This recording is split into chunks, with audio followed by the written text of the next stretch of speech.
What's up, YouTube? So I'm gonna make a video on this Honda Accord and also the Jetta that we bought that has a salvage title, and I'm turning it into a rebuild. On this Honda Accord, it's got 170 on the miles. It's missing this, which I've got it right over there.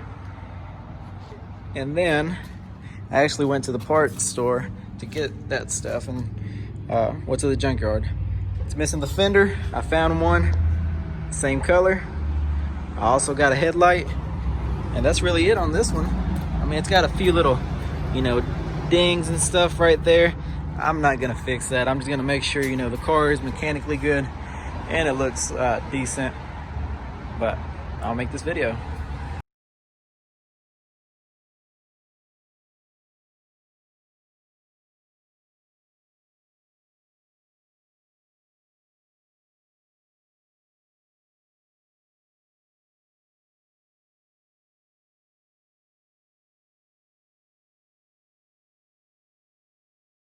Just a little update, having a little bit of a hard time lining it up.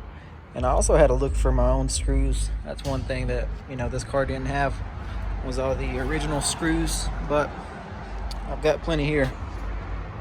There, got the fender to line up. It does seem a little bit like the shade is off, but, sometimes this car might have been garage kept, this one outside, same color code. Maybe this car was painted one time in its life. All right, guys, there it is. I mean, all I gotta do is put this in, pop those in. I did forget that bracket, so I've got that coming in the mail. And then I'm also gonna order the cover that goes right here. This car right here was an easy Copart buy. Make sure to subscribe to this channel. Let me know what y'all think about these Copart videos and, the whole little time lapse.